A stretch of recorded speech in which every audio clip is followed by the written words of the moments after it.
Today, I want to talk about the cycle of rare sieges in Tarkir draft. I think they're pretty interesting cards. I think that there's some good discussion to be had about how to make them good and what kind of decks want them, where I'm willing to draft them. The thing that's the most interesting to me about these cards is that before playing the set, I kind of looked at them, and I know a lot of other people looked at them, and pegged a few of these as really good cards, like generically good cards that you'd want to take early and basically put in any deck. But I think the Black-White Siege, as an example, probably the biggest example of this, a card that's kind of flopped. If you look at the 17 lands win rate of this card, which I think is a good indicator of, generically, how good is this card if you just put it in any deck, it's not good. It's got like a 51% win rate, and that's like, equates to like a D, basically. Not a card that's been performing very well. So we're going to go through all of these cards, talk about how generically good I think they are. I want to touch a little bit on the failings of some of the ones like Baron's Step Siege that look really good and have not played particularly well. And then just generally just talk about all 5 cards, talk about where I do think you want them, because all 5 of them, like none of them are strictly unplayable. I think that there is a home for all of them that I'd be fairly happy to play them in, but some of them take a little more work than others. So let's just jump in. So let's start with Windcrag Siege, the red-white one, because I think this is the most generically good one, where you just put this in a deck and it's going to be pretty good. So the 2 modes on this are the Mardu mode, being if a creature attacking causes a trigger ability of a permanent you control to trigger, that ability triggers an additional time. And the Jeskai mode, at the beginning of your upkeep, you make a 1/1 red goblin token. That token gains haste and lifelink until end of turn. Most of the time with this card, I'd say 95+% of the time, I'm looking to call Jeskai on this card. And, basically no matter what deck I'm in, if I'm in a slower kind of Jeskai control deck, that's, obvious. You're not going to choose the Mardu mode very much. But even when you are like a red-white aggro deck, let's say, there's going to be some times where you draw this on turn 6, turn 7, and you go, I've got some mobilized creatures. I've got 2-3 mobilized creatures, and if I just call Mardu on this, I can kill them over 2 turns. I don't need any more creatures, and that's not my deficit here. I don't need a 1/1 token. And yeah, you'll call Mardu sometimes, and we're going to talk about a few specific cards where you might really want to call Mardu. But most of the time, the Jeskai mode is just going to be really good. The fact that it's a persistent token maker. In the mirror match, number 1, really good. Just the lifelink matters, of course. The chump blocker if you want the chump blocker, but the attacker more importantly. Each turn, really good. Good against the slower decks too, because one of the foils to this kind of red-white aggro deck is just a bunch of cheap removal spells. And if let's say you're playing a best of 3 game, right? And you saw your opponent was on red-white aggro game 1. And you're like, okay, well, I've got a decent sideboard. There's a kind of crappy cheap removal spell, like a Twin Bolt that I wasn't playing in my main. I'll bring that in, and I can bring another cheap blocker. And you're like, I'm gonna be set up to deal with their early aggression. And they play Siege on turn 3. You're like, well, this is a disaster, right? Because I don't have an answer to that, and my removal doesn't really do too much. It's a little bit slow in regards to immediate damage output, right? Like if you just play 3 mana 3/3, and that gets in a few times, it's gonna deal more damage than the Siege will. Given the first 3 turns of you playing either one of those. But when you just have the Siege lying around and you can, maybe force those creatures through with removal, that's great. But even if you can't, even if they've got pretty good blockers, you just start building up 1/1s, then your frontline rush can deal lethal pretty easily, or maybe you have a war effort or a duty beyond death to make those tokens actually be able to attack through your opponent or just kill them. So yeah, just really want to stress that Jeskai is going to be the default mode here. And let's talk about the Mardu mode. So I think the most common place that you're going to be using it is, like I mentioned a minute ago, you just draw it a little bit later, draw this Siege a little bit later. You've got 2 or 3 mobilized cards on the battlefield. Maybe you've got a war effort, and this also happens to trigger war effort too. You get an additional tapped attacking 1/1, and I can definitely see that happening. And there's also a few cards in particular that have impactful enough attack triggers that you go, okay, I actually want that immediate value right now. So something like Starry-Eyed Skyrider, I think it's a pretty good one. Although, funny enough, the Jeskai mode is also very good with the Skyrider. Giving 2 things flying is good, but making all your tokens have flying, kind of backwards compatible. I guess the takeaway here is that the Skyrider is generally going to be a card that plays well with the Siege. Mardu Siegebreaker is another one, so just getting an entirely new token copy of whatever you've exiled with the Siegebreaker. So maybe you've exiled a Pack Beast, and you get to draw 2 cards per attack with this thing. So, that might be worth it. Tersa Light Chatter, another rare here that might be worth it, where you can exile 2 cards from your graveyard when it attacks. That doesn't come up too much, honestly. If you've played any with this card, I actually find that the 7 cards in your graveyard thing isn't something that happens very much. It's often just like you value this card as a 3-mana 3/3 haste that filters you. But in any case, I just wanted to call it out as a thing you might want to consider. So yeah, like I said, I think that Windcrag Siege is generically good. I will first pick it out of a lot of packs, second pick it out of a lot of packs. It's a card that you get past some amount of the time. I think some people look at this card and say, oh, it's a little too slow for aggro, but I don't think that's the case. I think this does a really good job of doing what you want in your go-wide token deck. And yeah, I actually consider this a pull into red-white. Like, this is a strong card that if I first pick, I'm like, yeah, I want to draft red-white at this point. All right, next up, let's talk the problem child in the room, Baron Step Siege. So this is the 2 black-white one. The Obzon mode is at the beginning of your end step. Put a +1/+1 counter on each creature you control. The Mardu mode is at the beginning of your end step. If a creature died under your control, each opponent sacrifices a creature. We have had cards that look like this in the past that were really, really strong. Broker's Ascendancy is the card that came to mind when I saw Baron Step Siege for the first time. Now, Broker's Ascendancy, one of the better rares in that set, in Streets of New Capenna, is a whole mana less, which matters, of course. And I think meta-wise, just like set structure, what was going on in that set compared to this set, that set was very much about the ins and outs of combat. It's a very combat-centric set. It wasn't about, like, who can stick the biggest haymaker or 5-6 mana big dragon like it is in this set. So the advantage this kind of card gives you in a more combat-centric set, I think was bigger and more impactful than the Siege. Because often when the Ascendancy came down, it was just like this ticking time bomb of, well, most games, most decks in that format were just planning to try to attack you, right? Just trying to win through combat. And this is the ultimate thing that says, okay, you're going to have a really tough time with that. Baron Step Siege, sometimes you play this and your opponent's on like a multicolored dragon deck and they're just doing way bigger things than you. Like, they don't care that much about combat. And so I think structurally, this card's already at a bit of a disadvantage.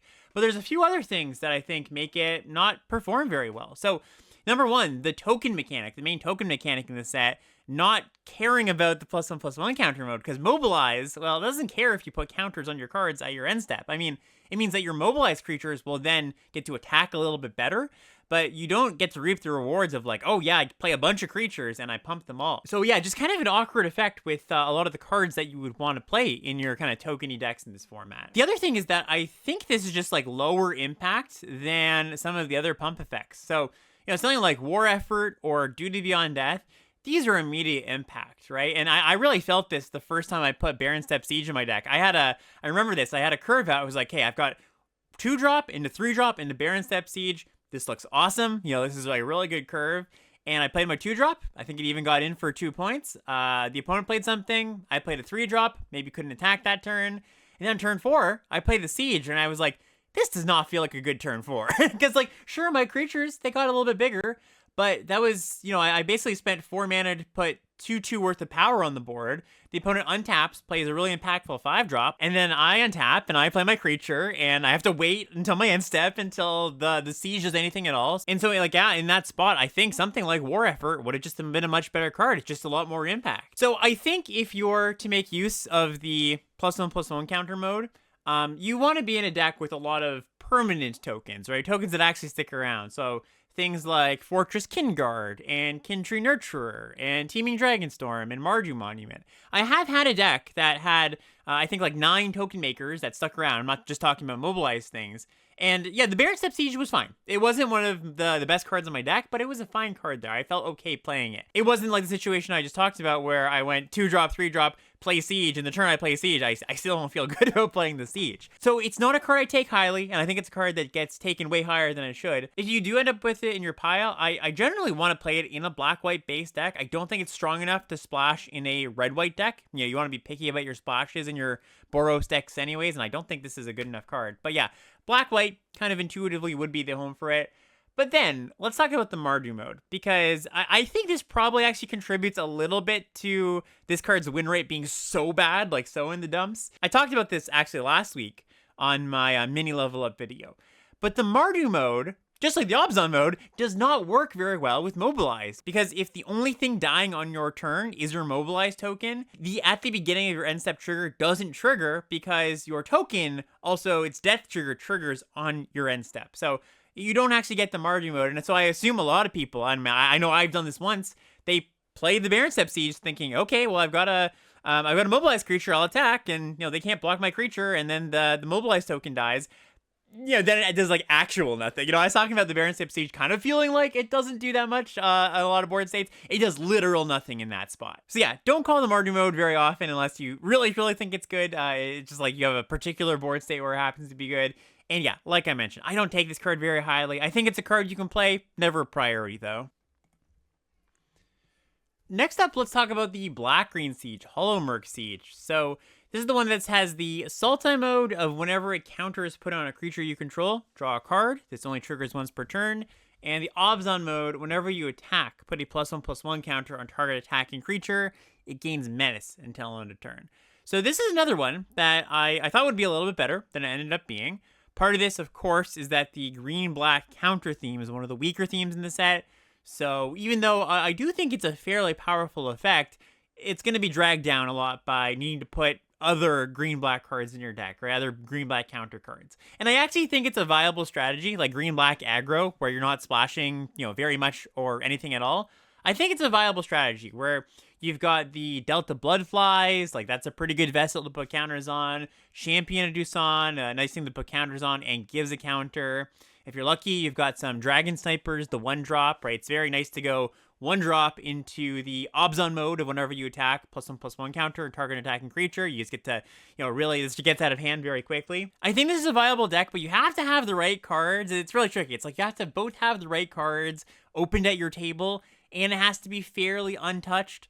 Like, I think that both the black-green uncommons are pretty good and, like, reasons to get into these decks. But at the same time, I don't often get into, like, a black-green aggro deck unless I think it's the only thing viable to do. Or the few times I have, actually, is because I just wanted to kind of force it for science, and I was like, okay, well, I maybe opened up a siege or had a pretty good green +1/+1 counter start, and I'm like, okay, well, this is a good time to kind of experiment here. All this is to say that I do actually think the Siege is a really good card in those black-green aggro decks, and I think if you were one who wanted to do so, you could first pick this and kind of soft force black-green if you just wanted to, do something a little bit different at this point in the format. If you look at the stats on 17 lands for Hollowmurk Siege in a black-green deck, it's good. It's like a B+ level card, kind of what I would have expected it to be in the format in general. But the problem is you just never really want to put this in your Sultai value deck, right? It just often won't quite do enough. The attacking mode, the Obzon mode, definitely not going to be worth it. And the Sultai mode to draw cards, like, often you have better ways to draw cards in your Sultai deck. So you just have good blue card advantage, or you have harmonized cards, or, it's just you don't need a full card plus other stuff to then draw you cards. I do think you call the Sultai mode in that black-green aggro deck sometimes. Like, the default is going to be the Obzon mode to put counters on your attacking creatures. But sometimes you go, well, my board state is not that great right now, and maybe I have a few ways to put counters on things. I've got some Champions of Doosan in the graveyard, and, a few other ways to put counters, and just making my creature a little bit of a better attacker isn't what's going to help me win this game. I actually need to draw into more creatures, more resources, more removal, stuff like that. I think it's good to consider, when you should use the Sultai mode. I think it's usually like an 80-20 split of when you're black-green aggro, you're going to call the Obzon mode 80% of the time, but 20% of the time, you might call the Sultai mode. But anyways, where do you take this card? When is it good? Like I said, I think it is powerful enough. I think it's a reason to go into black-green counters, but it's a risky proposition because you still have to see the uncommons and all that kind of stuff. It's just more of a niche deck to get into. Where I've felt it's best to take it is when you have some sort of black-green start that you're not necessarily thinking, hey, I'm going to be a black-green aggro start. You just start with a good black rare and, a few good green cards. And, maybe, the default, which I think it should be, is just like some sort of slower deck, a Sultai slower grindy deck. But then you get this card like 5th pick and you go, well, this might be the opportunity. I'll take it. I'll speculate on it. If I see the black-green uncommons, I can move in. And I think the juice is worth the squeeze at that point. One other thing to point out is that if you are facing this card and your opponent has called the Sultai mode, your stun counters will trigger the Sultai mode for them, right? Because it just says whenever a counter is put on a creature you control, draw a card. So if you put a stun counter on your opponent's creature, you still might want to do it. Might be the right thing to do. But just be aware. That's an interaction that you need to consider. Next up, let's talk the blue-red one, Frostcliff Siege. So this is 3 mana. The 2 modes are A, Jeskai. Whenever one or more creatures you control deals combat damage to a player, draw a card. And Teamer. Creatures you control get +1/+0 and have trample and haste. I've actually been fairly impressed with this one, specifically in blue-red aggro. It's been a deck that I've been talking about a decent amount in the past week or so. and I think it just plays really well with a lot of the creatures you might play in that deck. So I'm mostly talking about the teamer mode here. The Jeskai mode, I think you're going to choose fairly rarely. It's kind of the same split as the black-green siege, where the default one is the one that helps you attack better. And, once in a blue moon, maybe you choose the Jeskai one. But I think the Jeskai one's even worse than the Sultai mode of the black-green one, because you actually have to attack, get things into combat to draw cards. And so, yeah, I just don't think you're going to be calling Jeskai all that often. But the teamer mode, creatures you control get +1/+0, have trample haste. Pretty good combination of abilities. So works pretty well with your mobilized creatures, so sort of a war effort. So if you're blue-red aggro, your Shock Brigades and your Zergos Vanguards play pretty well with it. Also plays pretty well with Fleeting Effigy, which is a card that I prioritize pretty highly for blue-red when you're double spelling. The 1-mana 2/2 that you can pump for 3 mana to give +2/+0. So just giving this thing trample can often get across the last 4 points or something. The uncommons that care about flurrying, double spelling, also both play pretty well with this card. So Equilibrium Adept, the 2/4 that when you flurry, it gains double strike. Anytime you can pair double strike plus trample, it's a pretty good combo. Also just naturally giving your double striker or threatens to be a double striker +1 power. Like, that's pretty good. Plays nicely with Wingblade Disciple, just giving your evasive creatures flying. Having this thing be a hasty 3/2 flyer that poops out 2/1 flyers that are hasty. Like, that's great. Really, really nice combos there. And then even some of your, lesser creatures that you're playing in blue-red, like Rescue Leopard. So this being a 5/2 trample haste that you get the loot ability immediately. That's really impactful. Giving your Meticulous Artisan trample, like Prowess Trample, is also a kind of nice little combo of abilities too. So yeah, unlike the Black-White Siege, where a lot of the creatures you would want to play with that card don't synergize particularly well with it, I think it's actually kind of the opposite here, where the cards in your blue-red aggro decks, they really benefit from the effect of this siege. I also can see splashing this in a teamer mid-range deck. You end up in those spots where you end up teamer, maybe you start blue-green, and you're not the kind of teamer deck with the top-end bombs, and you're just trying to draw those and cast those. You more end up with a bunch of teamer Tawny backs and some 4-power creatures. And, this is a card that I could see taking and giving your deck a little bit of oomph if you are looking to end the game more through combat than through bombs or just expensive cards. I'm less into it there, I would say. I think just the more focused you are, the better this kind of effect gets. But I could see it there. Where do I take it? Well, it's kind of the same as the Black-Green Siege, where I don't take it super highly, but I do think it's good in the blue-red deck. And so if I've started down some sort of red aggro path, or maybe some of the blue cards that really incentivize flurrying, I could see taking this 4th, 5th pick, and that's, about where you get it. Or if you open it in pack 2, and you're sort of already going down this red-blue path, that's a nice boost to the cards in your deck. Not a card that I would really suggest first picking unless you really wanted to force blue-red or something like that. But yeah, I think the cap I'm going to put on this is I've been pleasantly surprised. It's been a card that I've liked more than I expected to. And then the last one here, Glacial Wood Siege. So I've already done an entire video about this card going deep. The long and short of it, if you haven't seen it, is I think it's a really good build around. I think that the teamer mode, whenever you cast an instant or sorcery spell, target player mills 4 cards, I think you can build a deck where you have a lot of harmonized cards, a lot of self-mill. You're able to find this card with a bunch of card draw, and you can just kind of kill your opponent pretty darn quickly. So I'm going to link that in the description if you want to see the deep dive on this card. My personal win rate versus this card, I think is actually really, really bad. I don't have the exact stats, but I think I beat this card once or twice out of the, 6 or 7 times I've seen it. And part of this is I tend to bias towards the slower decks in this format rather than the aggro decks. So, if you're somebody who likes to play the Mardu decks and the Boros decks more, you're not going to lose to this card a lot. But if you do play Jeskai Control a lot like I do, this card can be a pain. But anyways, yeah, I'm going to leave it there. If there is anything about these sieges that I missed, interactions that you found to be kind of interesting, if you like any of these more or less than I do, please let me know. And yeah, thanks for watching. We'll see you next time.